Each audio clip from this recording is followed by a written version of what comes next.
नमो ज्ञानेश्वरा नमो ज्ञानेश्वरा. निवृत्ती उदारा सोपानदेवा. मुक्ताबाई नमो त्रिभुवन पावनी. आद्यत्रय जननी देवांची जयांचे केलिया स्मरण. होय सकळ विद्यांचे अधिकरण. तेचे वंदो श्री चरण श्री गुरूंचे. ते नमस्कारोनी आता. जय जय देव सकळ विगत विषय वत्सल. कलित काल कौतूहल कलातीत. कैवल्य साम्राज्य चक्रवर्ती विश्वमौली ज्ञानोबाराय सकल ब्रह्मनिष्ठ गुरुजनांच्या परमकृपेने एकाध्यायी गीता किंवा भगवद्गीतेचा कलशाध्याय असं वर्णन असणाऱ्या 18व्या अध्यायाच्या मंगलाचरणाचा आपण विचार करत आहोत. इष्टदेवतेच्या तत्वाचं अनुसंधान करणं, आपल्या कल्याणाची अपेक्षा करणं आणि अंतःकरणामध्ये लघुभाव धारण करून नमस्काराची क्रिया करणं, यालाच अनुक्रमे वस्तुनिर्देशरूप, आशीर्वादरूप आणि नमस्क्रियारूप मंगल असं म्हणतात. आणि मग मंगलाचरण करणं हा शिष्ट संप्रदाय आहे. महापुरुषही मंगलाचरण करतात. प्रारंभ केलेल्या कार्याला कोणत्याही प्रकारचा प्रतिबंध येऊ नये, निर्विघ्नतापूर्वक ते कार्य पार पाडावं किंवा या ज्ञानाचा प्रचय आणि प्रसार व्हावा, यासाठी हे मंगलाचरण करण्याची पद्धती. आणि त्यामध्ये मग विश्वमौली ज्ञानोबाराय गुरुमाता गुरुपिता गुरुक्षेत्र गुरुदेवता जो गुरुसेवे परता मार्ग नेणे या पदाच्या नुसार आपलं जे इष्टदेवत आहे सद्गुरुदेवांनाच मंगलाचरण किंवा त्यांनाच नमन करतात. त्यापैकी 2 ओव्यांचा आपण विचार आतापर्यंत केलेला आहे. जय जय देव निर्मळ निजजना अखिल मंगळ. जन्म जरा जलदजाळ प्रभंजन. जय जय देव प्रबळ वेदळिता मंगळकुळ. निगमागम द्रुमफळ फलप्रद. या 2 ओव्याचा कालपर्यंत आपण विचार केला. त्यापैकी आपण सामर्थ्य संपन्न आहात. प्रबळ म्हणजेच देवाची सत्ता पंचमहाभूतावर आहे आणि त्या देवावर सत्ता भगवत भक्तांची आहे. जसं की आपण म्हणतो ना, रथम स्थापय मे च्युत, दोन्ही सैन्यांच्या मध्यभागी माझा रथ उभा करा. ऐका अर्जुन इतुके बोलिला, तव श्रीकृष्णे रथु पेरिला. दोन्ही सैन्या माझी केला उभा तेने. प्रत्युत्तर नाही. भगवान असं म्हटले नाही अर्जुनाला, अरे मी ब्रह्मांड नायक आहे आणि तू मला सांगतो की दोन्ही सैन्यांच्या मध्यभागी आपला रथ स्थापन करा. नाही, भक्ताची आज्ञा आहे ना, परमात्मा त्यांचं उल्लंघन करत नाही. म्हणून देव तुमचा आज्ञाधारी. तुम्ही अच्युतात्मे निज निर्धारी. म्हणून देव तुमचा आज्ञाधारी. तुम्ही म्हणाल त्या ते उद्धरी. एरवी हाती न धरी आनाते. परमात्मा एरवी कुणालाही आपला स्पर्शसुद्धा करू देत नाही. भगवंताच्या भक्ताची सत्ता भगवंतावर चालते. याचा अर्थ सगळ्यात प्रबळ कोण आहे? संत आहेत.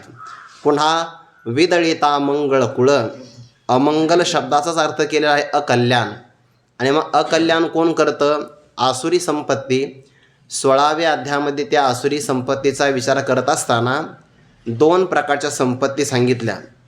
त्यापैकी दैवी संपत्ती ज्ञानासी सुजन्म जोडे. आपली विश्रांतीही वरी वाढे. ते संपत्तीचे पवाडे सांगेल दैवी. ते दैवी संपत्ती आहे. आणि आसुरी संपत्ती जे उपजोची न लाहे, ज्ञानाला निर्माणच होऊ देत नाही. आणि यदा कदाचित ज्ञान प्राप्त झालं तर उपजलेही आव्हान टासुई. ते ज्ञानाला आडमार्गाला घेऊन जातं. त्याला आसुरी संपत्ती असं म्हणतात. आसुरी संपत्तीच्या पुरुषाला दिव्य असणारं ज्ञान प्रदान करू नये. एकतर अंतःकरणामध्ये अधिकाऱ्याचा अभाव असल्यामुळे त्याला ते ग्रहण होत नाही. आणि यदा कदाचित ग्रहण झालं तर त्या ज्ञानाचा तो वाईट कार्यामध्ये उपयोग करतो. हिंसा करतो आणि म्हणतो मी असंग आहे, मला लेप लागत नाही, असं तो म्हणू शकतो. म्हणून त्याला मात्र ते देता येत नाही. ही आसुरी संपत्ती अकल्याण करणारी. आणि त्याचा मग समूह श्री गुरु उपदेशाच्या द्वारे नष्ट करतात. पुढे वेदाचं आणि शास्त्राचं रूपक करून ज्ञानोबाराय जणू वेद आणि शास्त्र एक प्रकारचा वृक्ष आहे. मग वृक्षाला फळं आले तरच त्याला महत्त्व आहे. शास्त्राचं अध्ययन करावं, पण शास्त्र अध्ययनाचं सार कळालं पाहिजे. त्या 13व्या अध्यायामध्ये काल थोडासा विचार राहिला होता आपला सांगायचा, थोडासा सांगून जातो पुढे. 13व्या अध्यायामध्ये ज्ञानी पुरुषांची काही लक्षणं सांगितली की नाही. अमानित्वम, अदंभित्वम. ते अदंभित्व शब्दाचा अर्थ केला आहे दंभित्व म्हणजे धर्मध्वजित्वम. आपण केलेल्या धर्माचं जगामध्ये प्रगटीकरण करणं याला दंभ असं म्हणतात. आणि ते जो करत नाही त्याला अदंभित्व भावना असं म्हणतात. तिथे ज्ञानोबाने उदाहरण देतात, ज्याप्रमाणे एखादा जातिवंत शेतकरी पेरणी केल्यानंतर त्यावर रासणी करतो. का? त्याचं कारण असं आहे, ते झाकलं तरच त्याला चांगलं पीक येऊ शकतं. ओघड झालं की त्याला पक्षी खाऊन टाकतात. नाना कृषी वळू आपुले, पांघुरवी पेरिले, तैसे झाकी निपजले दान पुण्य. त्यातलं दान आणि पुण्य झाकणं याला अदंभित्व असं म्हणतात. पुढे फार गोड शब्द आहे बघा. परोपकार न बोले, न मिरवी अभ्यासिले. हे मला इथं सांगायचं आहे. तो परोपकार बोलत नाही आणि आपण केलेला अभ्यास जगामध्ये मिरवीत नाही. आता स्पर्धा सुरू आहे. कार्यक्रमाच्या पत्रिकेवर जर आपण बघितलं ना, तर नित्य नूतन पदव्या संशोधन करण्याचं कार्य सुरू आहे. मागे कोणालाच जी पदवी दिली नसेल ती पदवी शोधून काढायची आणि पदवी प्रदान सोहळा आपणच आपला करून घ्यायचा, असा सुरू आहे प्रकार. का? कारण जगापेक्षा आपण काहीतरी विलक्षण असलं पाहिजे. एकीकडे न मिरवी अभ्यासिले ज्ञानीपुरुषाचं लक्षण आहे आणि अज्ञानी पुरुषाचं घाली विद्येचा पसारा, हसुये सुकृताचा डांगोरा, करी ते तुले मोहरा स्फितीचिया. म्हणून शास्त्राचं अध्ययन हे प्रतिष्ठेकरता नाही, स्वरूपामध्ये आपली प्रतिष्ठा व्हावी याकरता आहे, प्रतिष्ठेसाठी नाही ते. म्हणून तर तो आपल्या डांगोरा म्हणजेच काय, प्रसिद्धी, त्याचं ते फळ नाही. मग वेदाचं आणि शास्त्राचं फळ काय आहे? ज्या 3.5 हाताच्या देहामध्ये जीव सापडला आहे, या 3.5 हाताच्या देहाची भावना त्याची निघून जावी, यातून त्याच्यात नम्रता यावी आणि आत्मस्वरूपाचा असणारा अज्ञानाचं आवरण भंग होऊन तो जीव हे भाष सरे आब्रह्म परमात्म बोधे भरे, इथपर्यंत त्याच्या बोधाचा विस्तार व्हावा याकरता शास्त्राचं अध्ययन आहे. हे शास्त्राचं फळ आहे.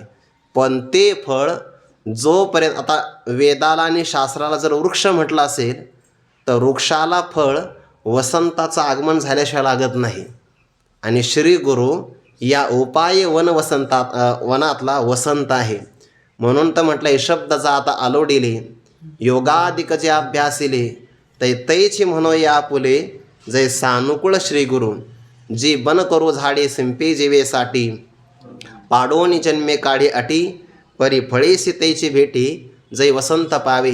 पंचदशीकारांनी चतुर्थ प्रकरणामध्ये ते द्वैताचा विचार सांगितला की नाही. त्याच्यामध्ये शास्त्रीय द्वैत आणि अशास्त्रीय द्वैत असा द्वैताचा विचार केला आहे. शास्त्रीय द्वैत ज्याला म्हणतात ते वेदाचा विचार करणं, पलालमेव धान्यार्थी, त्याच्यात ग्रंथमशेषतः असं म्हटलं आहे की नाही. नानोध्यायान बहुशब्दान वाचो विगलापनम हेतत, किंवा तमेव धीरो विज्ञाय प्रज्ञाम कुर्वित ब्राह्मणः, असा विचार केला की नाही. जोपर्यंत आपल्याला आत्मतत्व प्राप्त होत नाही तोपर्यंत याचा संग्रह करावा. आणि एकदा आत्मतत्व प्राप्त झालं की मग ग्रंथाची आपल्याला आवश्यकता नाही. निरग्रंथा अप्युरुक्रमे भागवतातला श्लोक आलेला आहे. वा, दोन्ही अर्थ होईल बरं का त्याचे. ज्याच्या ग्रंथीचा भेद झाला त्याला निरग्रंथ असं म्हणतात, आणि ज्याला ग्रंथाची आता आवश्यकता नाही. मग याचा अर्थ असा नाही की 3ऱ्या वर्षात गेल्यानंतर विचारसागर विकून टाकायचा असा अर्थ नका घेऊ. गुरुवारे मारुती बाबा सांगत असतात, एक विद्यार्थी रिकामाच पाठाला आला उन्हाळ्यामध्ये, आणि त्याला विचारला, रे विचारसागर काल होता आज आणला नाही.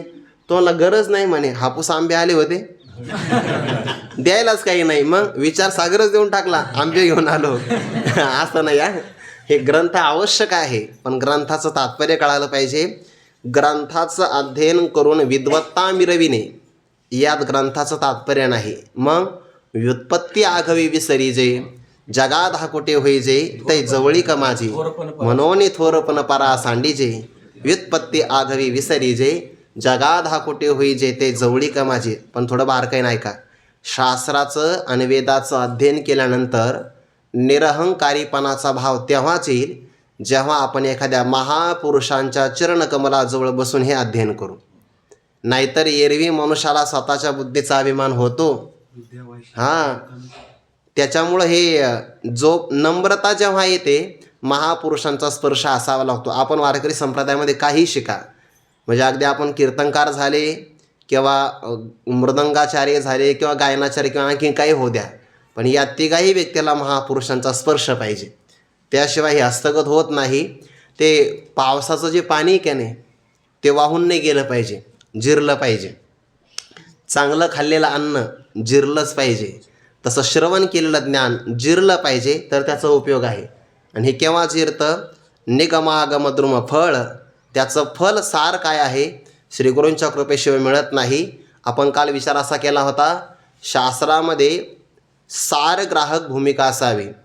जसं की काल उदाहरण दिलं आहे, अनुभ्यश्च महद्भ्यश्च शास्त्रेभ्य कुशलो नरः सर्वतः सारमा दद्यात पुष्पेभ्य इव षट्पदाः.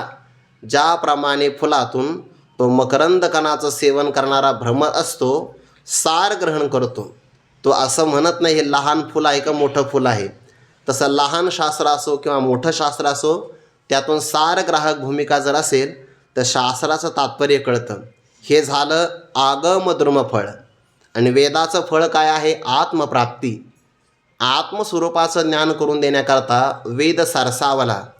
पण आत्मतत्व अतिशय सूक्ष्म आहे. जेव्हा सूक्ष्म वस्तूचं ज्ञान करून घ्यायचं असतं, तेव्हा त्यामध्ये अध्यारोप आणि अपवादाची भाषा स्वीकार करावीच लागते. ते तै उपाधीचा वथंबा घेवोनी श्रुती व भविती जिभा. मग नामरूपाचा विडंबा मिरविती किंवा करीती वाया. नामरूपात्मक जगत आहे, जगताचा स्वीकार तो झाला अध्यारोप. आणि ज्या स्वरूपावर जगत भासलं त्याच स्वरूपावर ते जगत कालत्रयी नव्हतंच, त्याला त्रयकालिक अत्यंताभावाचा निश्चय असं म्हणतात. जगाचा स्वीकार पुन्हा जगाचं निराकरण याला अध्यारोप अपवादाची भाषा म्हणतात. अध्यारोप अपवादाची भाषा स्वीकारून जे अवशिष्ट तत्व राहिलं त्या तत्वाला शिल्लक ठेवायचं आहे. आणि म्हणून वेद अतद्व्यावृत्ती रूपाने निषेधमुखाने किंवा न इति या पदाने स्पष्टीकरण करतो. आणि मग जगत कार्य, त्या कार्याचं कारण अज्ञान, या दोघांना निवृत्त केल्यानंतर जे राहतं त्याला म्हणतात निगमद्रुम फळ, म्हणजे आत्मतत्व अवशिष्ट राहतं. आणि या फलाला परब्रह्मतत्व असं जरी नाव असेल तर ते फळ म्हणजे दुसरं कोणी नाही, श्री गुरुच ते फल आहे. म्हणजे परब्रह्म श्री गुरु एकच आहे. आणि हे फल आपल्या साधकाला प्राप्त व्हावं हे सुद्धा प्रदान करण्याचं सामर्थ्य त्यांचंच आहे. म्हणजे आपलं असणारं आत्मस्वरूप आपल्या शिष्याला ते प्रदान करतात. एवढं अवदारी जगात कोणाकडे नाही बरं. बाकीचे सगळे माणसं सगळं देतात, पण स्व मात्र देत नाही. आणि श्री गुरु सर्वस्व देतात, सर्वही देतात आणि स्वतःचं स्वरूपही त्याला देऊन टाकतात. म्हणून आपणासारिखे करीती तात्काळ नाही काळ वेळ तया लागे. आपल्यासारखंच करतात, जगात असं कोणी करत नाही. हे फक्त श्रीगुरू करतात. का बरं? त्यांचं कारण असं आहे, जर शिष्याला चांगला बोध प्राप्त झाला तर त्या बोधाचा आनंद शिष्यापेक्षा जास्त गुरुदेवाला होतो. देखा बाळकाचे आधनी धाईजे का शिष्याचे नि झाले पणे होईजे. हे सद्गुरूची एकलीने जाणीजे का प्रसवतीया. अन्य मात्र हे कुणाला कळत नाही. आणि या आनंदाकरता ते फलही प्रदान करतात. इथपर्यंत विचार आपण केला. तिसऱ्या क्रमांकाचे ओळी पुढे, जय जय देव सकळ विगत विषय वत्सल कलित काल कौतूहल कलातीत. आपण कसे आहात? देव म्हणजे दिव्य स्वरूपाचे आहात. आपण राजे आहात, स्वयंप्रकाश आहात. आणि एक शब्द आला सकल, त्याचा भाव असा आहे कलया वा कलेन सहितम असं म्हटलं आहे. म्हणजे अनेक प्रकारच्या कला, त्यामध्ये 14 विद्या आणि 64 कला प्रामुख्याने प्रतिपादन केल्या. हाही एक अर्थ होतो. आणि दुसरा सकल शब्दाचा अर्थ होतो संपूर्ण, जे परिपूर्ण आहे. किंवा त्याचा आणखीन एक शब्दकोशामध्ये अर्थ होतो अवाप्त काम आहे. ज्यांना जीवनामध्ये कोणत्याही प्रकारची इच्छा राहिली नाही त्या जीवनाला परिपूर्ण जीवन असं म्हणतात. सामान्यपणे मनुष्याचं जीवन 2 स्तरामध्ये असतं. एक आहे प्रापंचिक स्तरावर आणि दुसरा आहे पारमार्थिक स्तरावर. या दोनही जीवनाला पूर्ण होण्याची अपेक्षा आहे. आपण परिपूर्ण व्हावं ही सगळ्यांची अपेक्षा आहे. मग पूर्णता किंवा अपूर्णता ही कळते कशावरून? अंतःकरणामध्ये इच्छा किती आहे यावरून पूर्णता आणि अपूर्णता कळत असते. ज्याच्या जीवनात इच्छाच नाही समजून घ्यावं ते जीवन परिपूर्ण आहे. आणि ज्याच्या जीवनामध्ये इच्छा भरपूर आहे ते जीवन अपूर्ण आहे. ते सुभाषितकाराने त्याकरता उदाहरण दिलं आहे. जर अगदी एखादा कुंभ त्या गळ्यापर्यंत पाण्याने परिपूर्ण भरला तर तो आवाज करत नाही. पूर्ण कुंभो नैव करोति शब्दम.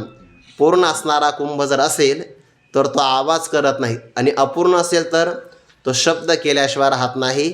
तसं अंतःकरण जर अपूर्ण असेल तर ते अपेक्षा करतं, आणि परिपूर्ण असेल तर त्याला इच्छा मात्र कोणती होत नाही. ते भाव असा दिला आहे बघा पंचदशीकारांनी. तृप्तिदीप नावाचं प्रकरण आहे की नाही, त्यामध्ये 2 प्रकारची तृप्ती मानली. एक आहे सांकुशा तृप्ती आणि दुसरी आहे निरंकुशा तृप्ती. सांकुशा विषयी तृप्ती ही इयम तृप्ती ही निरंकुश असं म्हटलं आहे की नाही. विषयाच्या द्वारे जी मनुष्याला तृप्ती प्राप्त होते किंवा पूर्णता प्राप्त झाल्यासारखी वाटते ती तृप्ती सांकुशा म्हणजे मर्यादित आहे. आणि आत्मस्वरूपाचं ज्ञान झाल्यानंतर जी तृप्ती मनुष्याला प्राप्त होते ते निरंकुशा आहे. जोपर्यंत निरंकुशा तृप्ती प्राप्त होत नाही तोपर्यंत धन्य मी मानीन, धन्य झालो आता असं म्हणताच येत नाही. धन्य होम न मे कर्तव्य विद्यते किंचित. याकरता आतून तृप्ती व्हावी लागते. आणि विषयामध्ये परिपूर्ण तृप्त करण्याचं सामर्थ्य कोणाला नाही बरं. तुकोबारांचं प्रमाण फार गोड आहे. विषय सेविता कोण तृप्त झाला, इंधने निमाला अग्नी कोठे, न जातुः कामकामानाम उपभोगे न शाम्यते, हविषा कृष्णवर्तमेव भूय एवाभिवर्धते, इंधने आगीसे हकाक चढे, जैसा भोगे काम वाढे, इंधने आगीसे हकाक चढे, तैसे खात खाताचे तोंडे खाते ठेली. ज्ञानोबा 11व्या अध्यायामध्ये याचा विस्तार करता. एखाद्या अग्नीला शांत करायचं असेल आणि त्यामध्ये जर आपण इंधन टाकलं तर अग्नी शांत होत नाही, उलट भडकतो. तसं विषयाचं सेवन करून कोणीही असा काय तृप्त झाला नाही, सध्याला होणं शक्य नाही आणि भविष्यात तर कधीच होणार नाही.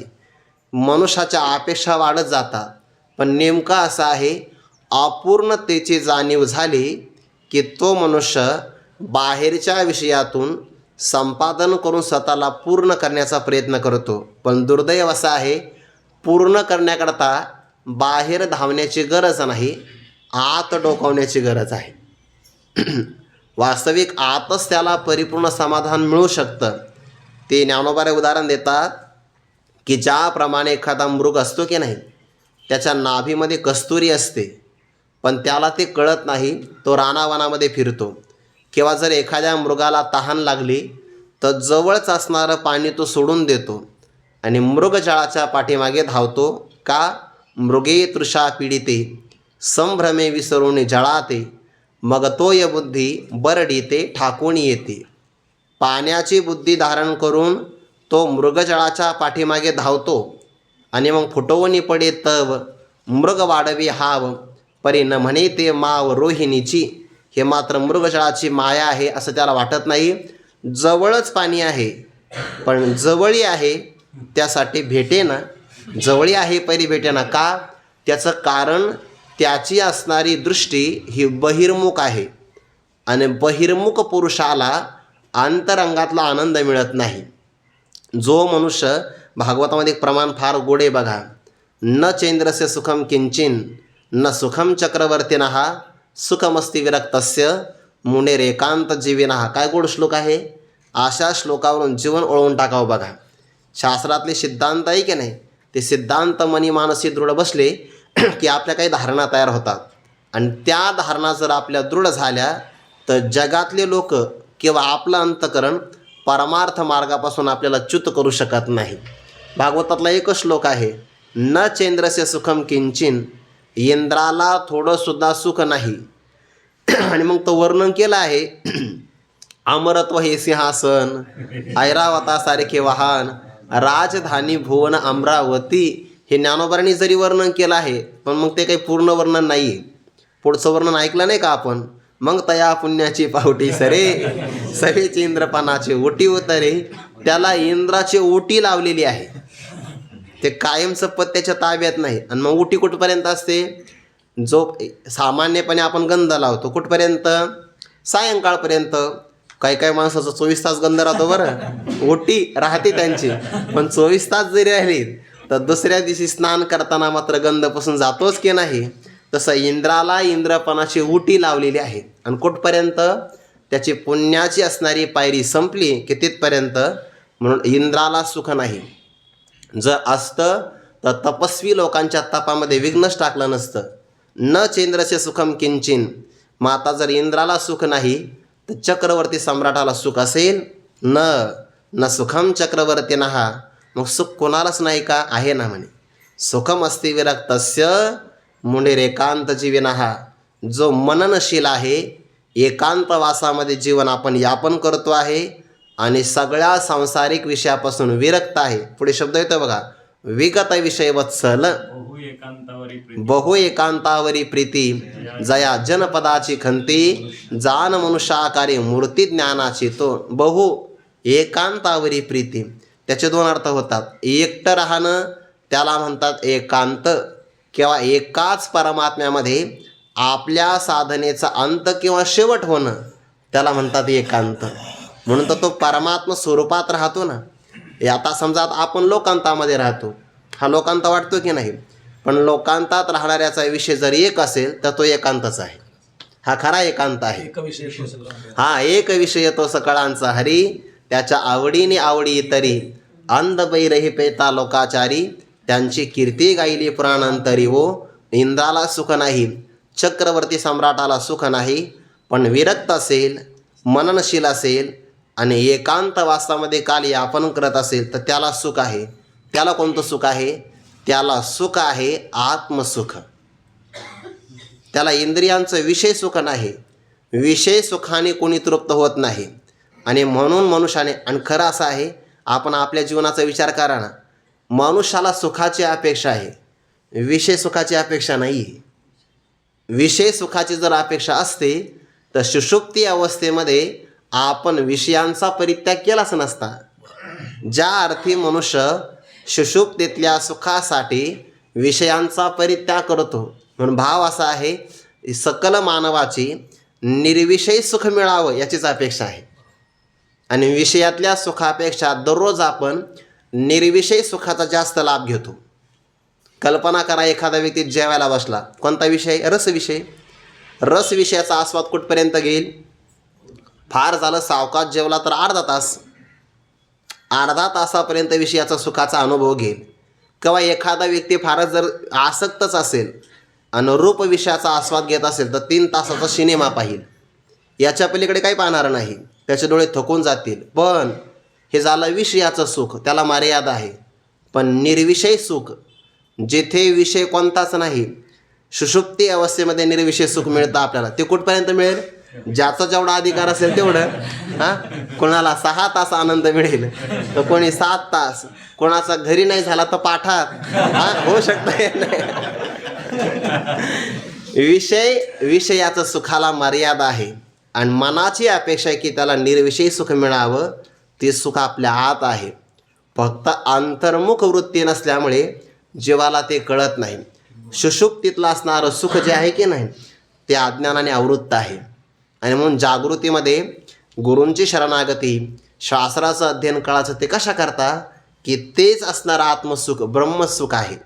पंचदशी कारण त्या पूर्वपक्षाने शंका केली, तुमच्या म्हणण्यानुसार जर सुषुप्तीमधला आनंद ब्रह्मानंदच आहे तर मग कशाला अध्ययन करायचं?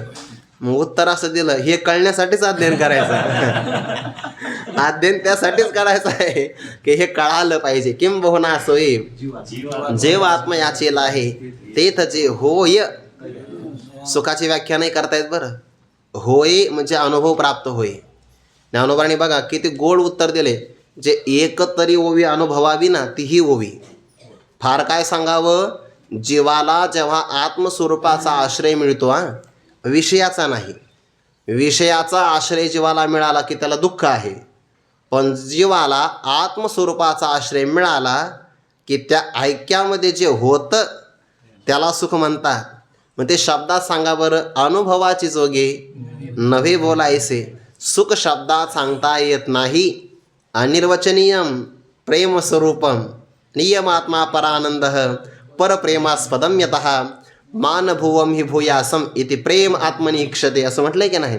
एवं वस्तूशी जाणो जाता जाणण्याची वस्तू मग जाणणे आणि जाणता कैसा उरे. परमात्म स्वरूपाला जाणण्याकरता गेला तर तो जाणणारा तत्स्वरूप होऊन जातो.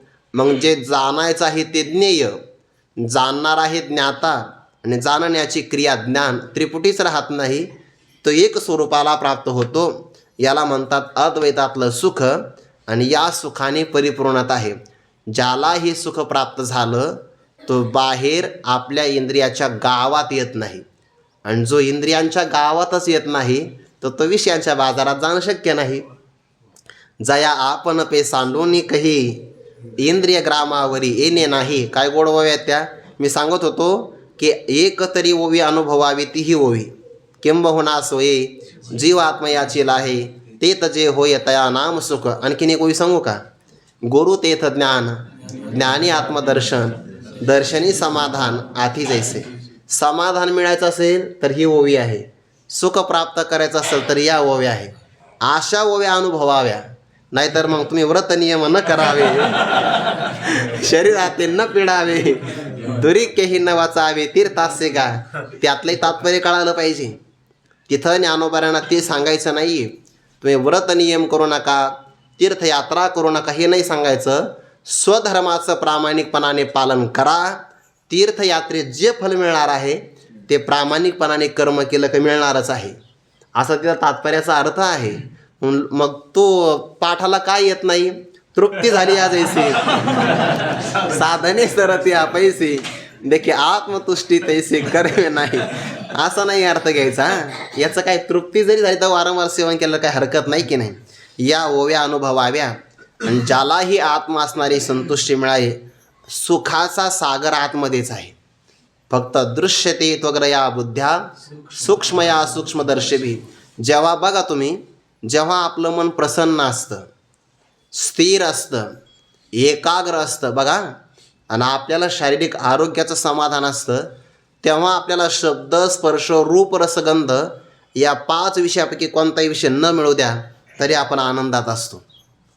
त्याचं कारणच असं आहे, स्थिर एकाग्र आणि प्रसन्न अंतकरण असेल तर त्या अंतकरणामध्ये आत्मानंदाचं भान होतं, त्याला आनंद प्राप्त होतो.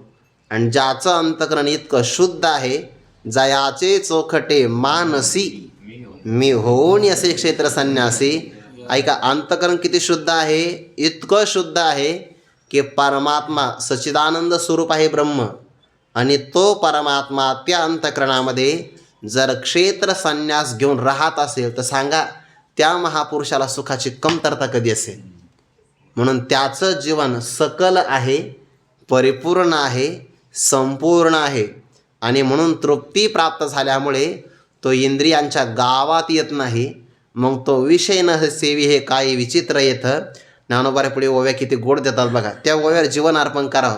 मला तर खूप त्या ओव्या आवडतात. सहजे स्वसुखाचे नि अपारी सुरवाडेनी अंतरे रचिला म्हणून बाहेरी पाऊल न घाली.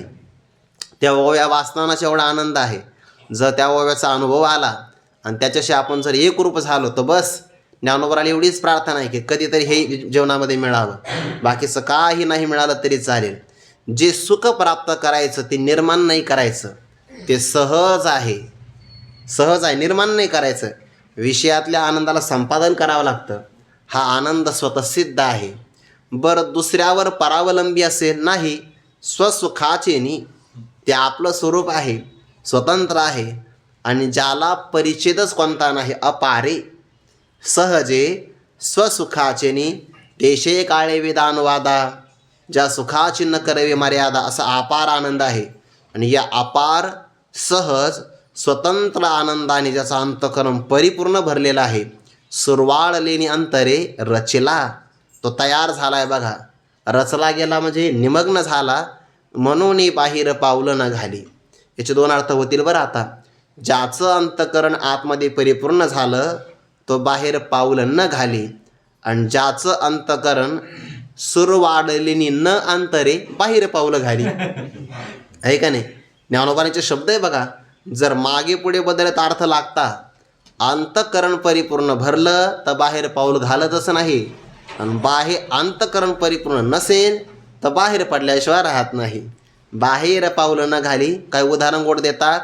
ज्ञानोबा म्हणतात पौर्णिमेचा चंद्र असावा, परिपूर्ण चंद्र आहे, त्या चंद्रकिरणातून अमृताचे कण पाझरावे, आणि स्वच्छ असणाऱ्या स्पष्ट प्रकाशामध्ये सरोवरामध्ये कमळाच्या पुष्पाच्या पत्रावर बसून, ताटावर बसून जो शुद्ध असणाऱ्या चंद्रकिरणाचं सेवन करणारा चकोर असेल, ज्याला एवढं शुद्ध अमृत प्राशन करायला मिळालं, तो कोरड्या वाळूच्या खडेमध्ये आपली चोच खुपसेल का? खुपसणार नाही. सांगे कुमुददळाचे निताटे, जो जेवेला चंद्रकिरणे चोखटे, तो चकोर काय वाळवंटे चुंबित असे, तैसे आत्मसुख उपाईले, जयासे आपण पेचे फावले, तया विषय सहज सांडवले. याला खरा त्याग म्हणतात. मनोये काही विषयाचा त्याग साधकाला अट्टहास करावा लागतो, आणि सिद्ध महापुरुषाला त्याग करावा लागत नाही, सहज त्याग होतो. विषय सहज सांडवले असं म्हटलं आहे. विषयी तेजिले संत, जयाची आरतीची भोगीत, विषयी तेजिले संत, जया लागे विरक्त वनवासी. किंवा ज्ञानोबांची आणखीन एक ओवी बघा. फळली केळी उन्मुळे, तैसे आत्मलाभे प्रबळे, जयाची क्रिया ढाळे ढाळे गळती आहे. ज्याचं कर्म त्याग आपोआप घडतो आहे, विषयाचा त्याग आपोआप घडतो आहे. का?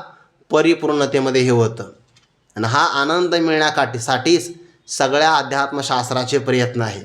याची एकदा झलक लागली, ते शास्त्रातलं प्रमाण आहे बघा. एक क्षण एखाद्याची वृत्ती या आनंदात निमग्न झाली तर त्याचा जन्म धन्य आहे, त्याचे माता पिता धन्य आहे, त्याचं कुल खऱ्या अर्थाने पवित्र आहे. कुलम पवित्रम जननी कृतार्था, वसुंधरा पुण्यवतीच तेन, अपार संवित सुखसागरेस्मिन लीनम परे ब्रह्मणी यस्य चेताः. या परब्रह्म स्वरूपामध्ये ज्याचं क्षणभर मन लीन झालं, आणि एक क्षण ज्ञान होतं बरं. ज्ञान फक्त एकदा झालं एका क्षणामध्ये, बस परतही ज्ञानाची आवश्यकता नाही. धन्योसी कृतकृतोसी पावितम ते कुलम त्वया, यद विद्या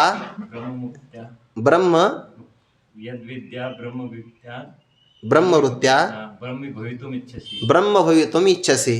विवेक चूडामणीमध्ये का?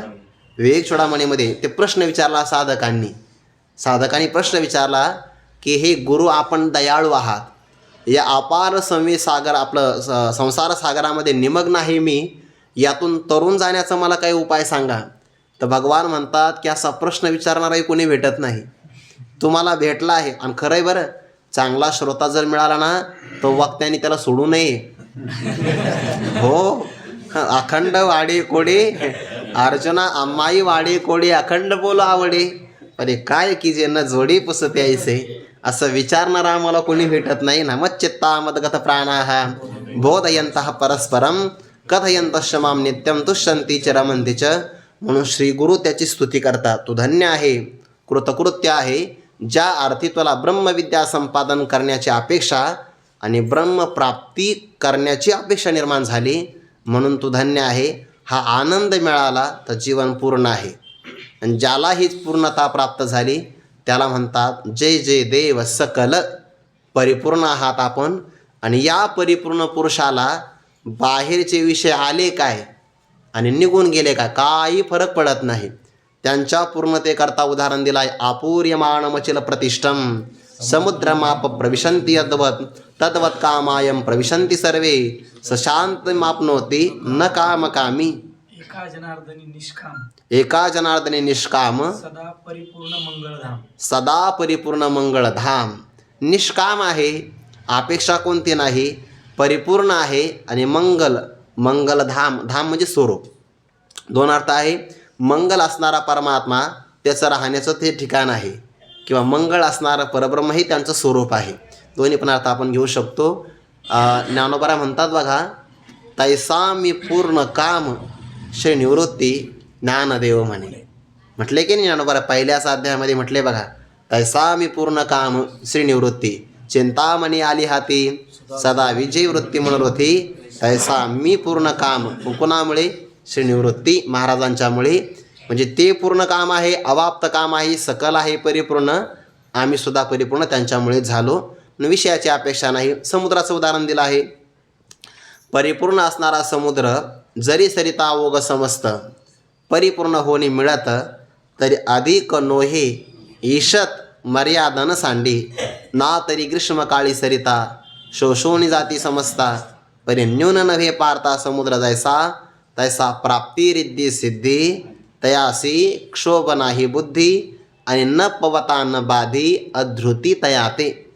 ते काही असो, तिथली आणखीन एक ओवी बघा, की जो आत्मसुख अंतरात प्राप्त झाला ना, ते त्याची तो आठवणसुद्धा करत नाही. तोची गुंतला असे अंतरी महासुखी, असं म्हटलं आहे बघा. ते सूर्याच्या घरामध्ये जो प्रकाश असतो की नाही, ते रिद्धिसिद्धी आल्या काय गेल्या काय काही फरक पडत नाही. सांगे सूर्याच्या घरी प्रकाश काय वातीवरी, का न लावीजी तरी अंधकारी. कोंडेल तो रिद्धिसिद्धी तयापरी. आठवली आली गेली से न करी, तोचे गुंतला असे अंतरी महासुखी. रिद्धी काय आल्या आणि सिद्धी आल्या काय गेल्या काय काही फरक पडत नाही त्याच्यावर. का? गुंतला असे अंतरी महासुखी. आणि मग जो महासुखामध्ये गुंतला ना, त्याला इंद्रियांची आठवण नाही, विषयाची विषयरूपाने आठवण नाही. जयाच या इंद्रियांच्या घरा नाही विषयांची ऐर झारा. जो आत्मबोधाच्या ओरा पौडला असे. आत्मबोधाच्या आत्मज्ञानाच्या ओरीमध्ये जो गाढ झोपला आहे, मग विषय आले काय आणि गेले काय काही फरक पडत नाही. वा जयाच्या ठाई इंद्रिया मान नाही. येणारच आहे बरं मी ते पुढं. हां मला ते दुसऱ्या पदावर यायचं आहे, विगत विषयावर. चला ते ओवी मी बघून आलो आहे. बरं झालं तुम्ही अगोदर सांगितलं. तुम्ही तर प्रश्नपत्रिकाच फोडली आता. जयाचे सुख दुःखाचे ने अंगे झगटले मानसचे ओ नेघे. विषय पासीही आली असे नरगे. हे काय म्हणून काय बोध असेल महापुरुषांचा. म्हणजे आपण त्यांच्या बोधाची जरी चर्चा केली तरी आपल्याला एवढा आनंद प्राप्त होतो. मग त्यांच्या बोधाची चर्चा केली तरच या ओवीचा अर्थ लागतो की जे मुक्ता ते निर्धारिता लाभे आपुलीच मुक्तता. जैसे दीपे दिसे पाहता आपली वस्तू, किंवा तैसे हरपले आपण पे पावे. ते संतान ते पाहता गिवसावे, म्हणून वानावे ऐकावे तेज सदा. सदा विचारे तस्मात जगत जीव परात्मनः. जीव भाव जगत भाव बाधे स्वात्मैव शिष्यते. तच्चिंतनम तत्कथनम अन्योन्यम तत्प्रबोधनम एतदेक परत्वं च ब्रह्माभ्यासम विदुर्बुधाः. हे सदैव हेच करायचं आहे. कोणत्या क्षणामध्ये आपली वृत्ती या आकाराची होऊन जाईल काही सांगता येत नाही. आणि एक क्षण या आकाराची वृत्ती झाली बस इथे कर्तव्यता. जीवन त्यांचं परिपूर्ण झालं आहे. म्हणून जय जय देव सकल. आपण परिपूर्ण आहात. मग आता परिपूर्ण आहात तर प्रेम कुणावर करतात? ज्यांनी परमात्म प्राप्तीच्या अगोदरच सगळ्या विषयाचं प्रेम सोडून दिलं आहे. परमात्म प्राप्ती झाली मग ते महापुरुषसुद्धा प्रेम करतात. बरं दोघावर, एक देवावर आणि दुसरं साधकावर. देवावर प्रेम कसं करतात? ज्ञानोबा सांगतात बघा, जे माझेनी कामे सकाम, जे माझ्या भुली संभ्रम नेन ते लोक. एक पद राहिले बघा त्याचं. जे माझेनी प्रेमे सप्रेम, माझेनी कामे सकाम, जे माझ्या भुली संभ्रम नेन ते लोक.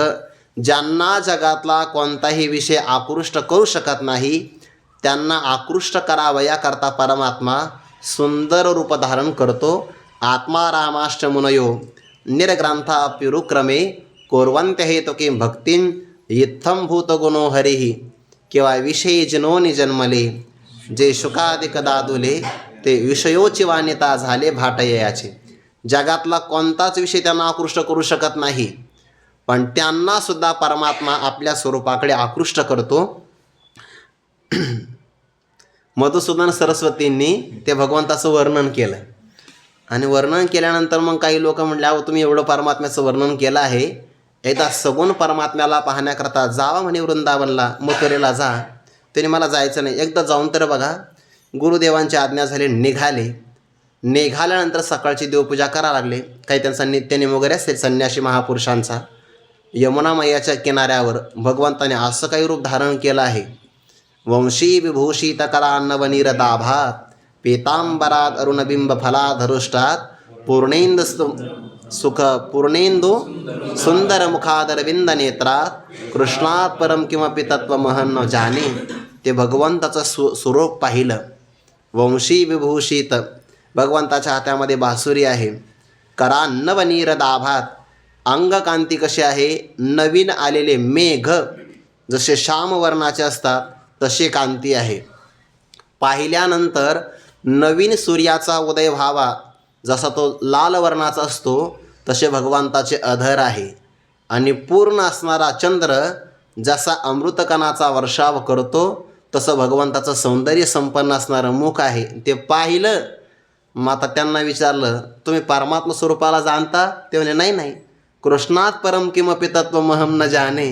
पण ते परब्रह्म न जाने, कृष्णाच्या पलीकडे आणखीन काही तत्व आहे असं मात्र मला कळत नाही. भाव असा आहे, अशा महापुरुषांना सुद्धा परमात्मा आपल्याकडे आकृष्ट करतो. म्हणून त्यांचं प्रेम वेधले व मन तयाची या गुणी क्षणभर न विसंबे विठ्ठल रुक्मिणी. जगातला कोणता विषय नाही आकर्षण करत, पण परमात्मा स्वरूपाला पाहतात. पाहिलिया वेध लावी. म्हणून संत महात्मे एकतर देवावर प्रेम करतात किंवा परमार्थ मार्गावर निघालेला साधक त्याच्यावर प्रेम करतात. पण मग आपल्यावर संतांनी प्रेम करावं याकरता आपली काय पात्रता असावी, तर ती पात्रता इथं सांगितली. पात्रता विगत विषय वत्सल, याचे पण दोन अर्थ आहे. ज्यांच्या जीवनातून विषयाचं वात्सल्य निघून गेलेलं आहे असे ते स्वतः श्रीगुरू आहेत, किंवा विषयाचं वात्सल्य निघून गेलेलं आहे त्यांच्यावर ते प्रेम करतात. म्हणजे असा साधक आहे. साधकाकडे सुद्धा ही ओवी लागते आणि श्रीगुरूंच्या स्वरूपाकडे लागते. वत्सलता म्हणजेच आकर्षण किंवा प्रेम किंवा त्याला स्नेह असं म्हणतात. सामान्यपणे मग पुरुषाचं विषयावर आकर्षण असतं. ज्ञानोबा म्हणतात, तैसे आपण पे नाही दिठे जया ते स्वसुखाचे सदा खरांटे तयाशीची चकार आहे. तयाशीची विषय हे गोमटे आवडती. आवडती म्हणजे प्रिय वाटतात. गोमटे आवडती चांगले आहे असं वाटतं त्यांना, पण केव्हा, ज्याला आतमध्ये सुख प्राप्त नाही झालं त्याला. उदाहरण दिलं आहे मृगाचं. मग त्या मृगजळाला ते चांगलं पाणी का वाटतं? जवळचं खरं पाणी त्याला भेटलं नाही म्हणून. जर त्याला हे पाणी प्राप्त झालं असतं खरं, तर तो त्या रोहिणी जळाच्या पाठीमागे धावलाच नसता. तसं आत्मसुख प्राप्त नाही झालं की मग त्याला विषयाचं सुख गोड वाटतं. जसं तुम्ही आत्ता ओवी दिली की नाही, त्याच्याही अगोदर एक ओवी बघा 4थ्या अध्यायामध्ये, की आव्हांटली असता बुद्धी विषय सुखची. आलं की नाही? आस्था बुद्धी जर आड मार्गाला गेली की त्याला आत्मसुख परमावधी नाही वाटत, विषय सुखची परमावधी. जीव तैसा उपाधी आवडे लोका. जितका आपला जीव आवडतो तितकी त्याला उपाधी आवडते. उदाहरण दिले, जीव तैसा, हे दृष्टांत आहे बरं.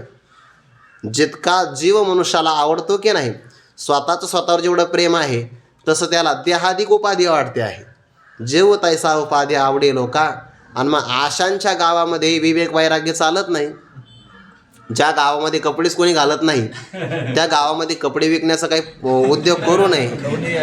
खवणे यांच्या गावी पाठावे काय करावे, सांगे जात्यंदारवी काय आते. ज्या गावामध्ये सगळे वस्त्राचा परित्याग करून राहतात आणि त्या गावामध्ये एक व्यक्ती मला, नाही आमच्याकडे फंक्शन आहे, भूमिपूजनाचा कार्यक्रम आहे, नवीन उद्घाटन, कपड्यांची दुकान, चालणार नाही, तुलाच तसं व्हावं लागेल, जमणार नाही ते. तसं वैराग्याची आणि विवेकाची भाषा तिथं चालत नाही. कोणाला? ज्याची आस्था बुद्धी आडमार्गाला गेली आहे आणि म्हणून त्याला विषय सुखच परमावधी वाटते. ते पामराचं आणि विषयी पुरुषाचं लक्षण आहे.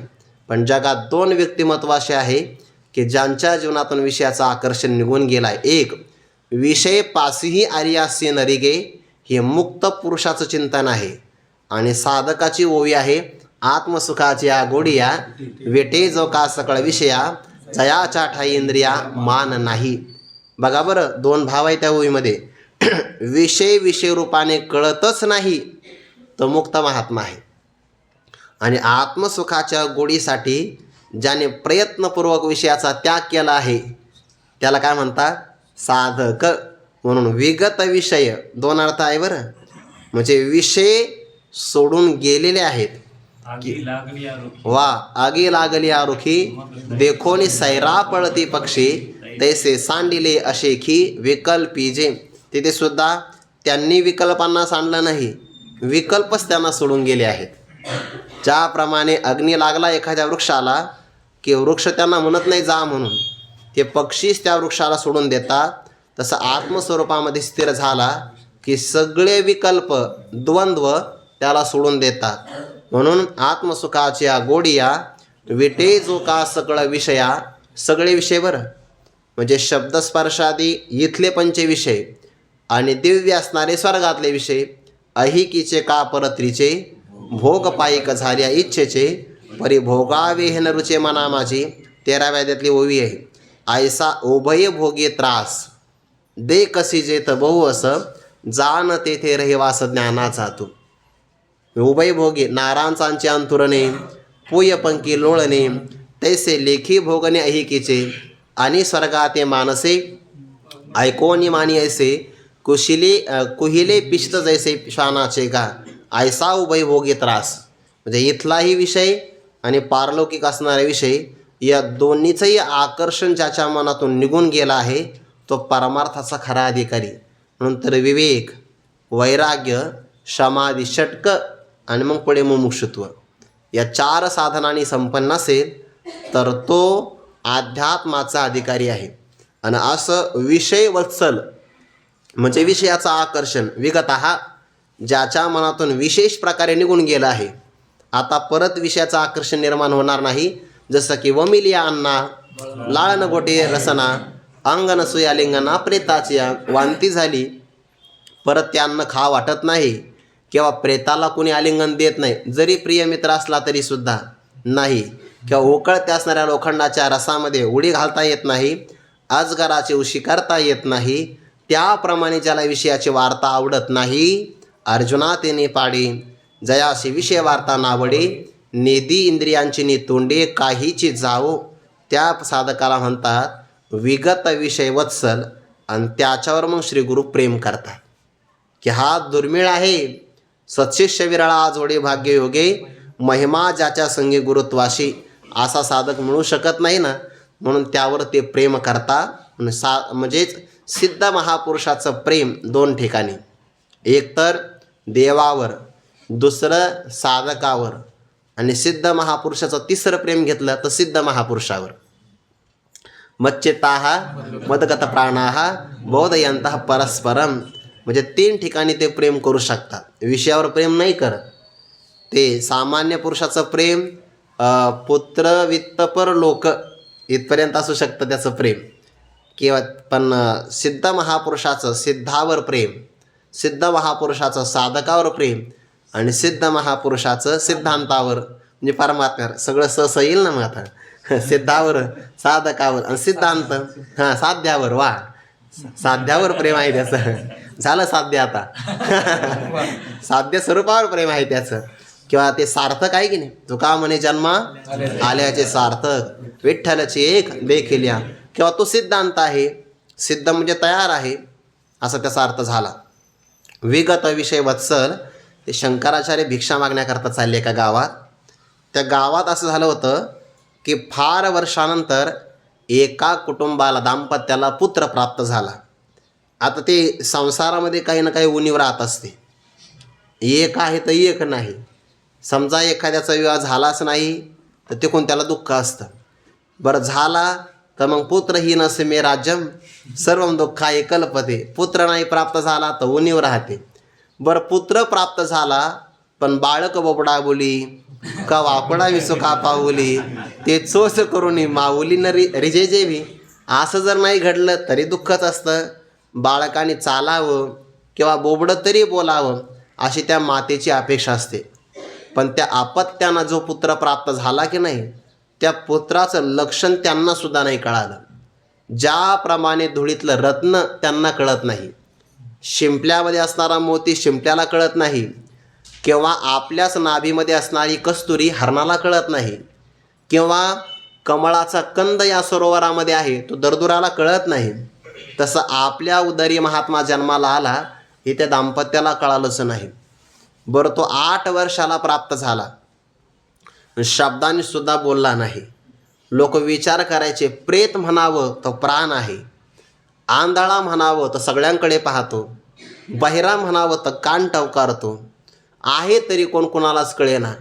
आईने त्याला स्तनपान करण्यासाठी दिलं तर आतून तृप्त असल्यामुळे विगत विषय वत्सल, त्याला रसाची इच्छाच नाही आहे. आणि मग असा झाला तर वडिलांनी विचार केला, मी ब्राह्मण आहे, जर हा थोडासा बोलला असता तर गायत्री मंत्राचं याने उच्चारण केलं असतं, व्रात्यपणाचा आळ आला नसता, द्विजत्व ब्राह्मणत्व प्राप्त झालं असतं. पण हा बोललाच नाही, घरातून हाकलून दिला तरी काहीच अडचण नाही. त्याच्या प्रसन्नतेमध्ये फरक नाही पडला. देखे अखंडित प्रसन्नता आधी जित चित्ता, तिथं रिगणे नाही समजता संसार दुःखा. मग ज्याच्या जीवनामध्ये वयाच्या 8 वर्षामध्ये सगळे विषय निघून गेले, त्यावर शंकराचार्य प्रेम नाही करणार. शंकराचार्य आपोआप त्याच्याकडे आले. ऐसी कर्मे साम्य दशा होय तेथ विदेशा, मग श्री गुरु पैसा भेटेचे का. श्री गुरु आपोआप भेटतात. आणि वात्सल्यामध्ये पुत्रभाव असतो बघा. शंकराचार्यांना बरेच श्रीमंत लोक म्हणले, महाराज आज आमच्याकडे जेवायला या. ते आपण सुद्धा भाळतो बरं, गावात सप्त्याला गेलो आपण की श्रीमंत माणसं आपल्याला आग्रह करता आमच्या घरी या. पण ते आपण त्यांचं फक्त घरच पाहतो, सेल्फी काढतो. त्या घराच्या समोर तुळशी वृंदावन आहे की नाही पाहतच नाही आपण. कमीत कमी तुळशी वृंदावन पाहिलं पाहिजे, देवघर पाहिलं पाहिजे, आणि वाढणाऱ्या माणसे हे आपले माळकरी आहे की नाही एवढं तरी पाहिलं पाहिजे. नाही तर मग जाऊच नाही. त्यापेक्षा एखाद्या झोपडीत जावं गरीबाच्या घरी, किती आनंद होईल त्याला. झोपडीतला मनुष्य असं म्हणतो की तुम्ही आले म्हणजे साक्षात ज्ञानोबाराय आले. किती भाव असतो पराकोटीचा. आणि श्रीमंताच्या घरी गेलं तर तो महाराज आपल्याकडे काही नव्हतं पूर्वी, शून्यातून निर्माण केलं, आता अवधारा कथा गहन सगळं सांगतोय तो, आहे का नाही. त्याचं ऐकावंच लागतं आपल्याला, का जेवल्याशिवाय पर्याय नाही. शंकराचार्य मात्र श्रीमंताच्या घरी जात नाही.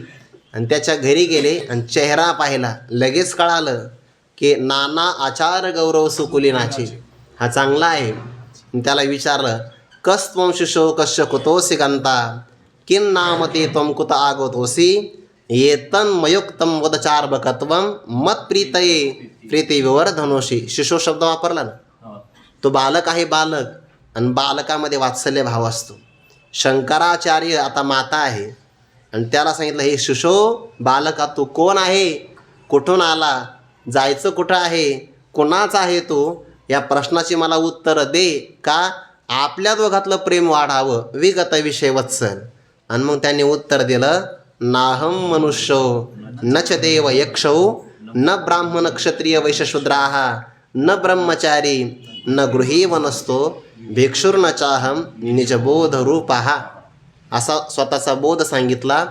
अशी विषयाची वासना निघून गेली, त्यावर संत प्रेम करतात. म्हणून जय जय देव सकळ, विगत विषय वत्सल, कलित काल कौतूहल कलातीत. उर्वरित ओवीचा विचार उद्या करू. पुंडलिक वरदाहरी विठ्ठल श्री ज्ञानदेव तुकाराम माऊली ज्ञानेश्वर महाराज की जय. जगद्गुरु तुकाराम महाराज की जय. सद्गुरु जोग महाराज की जय.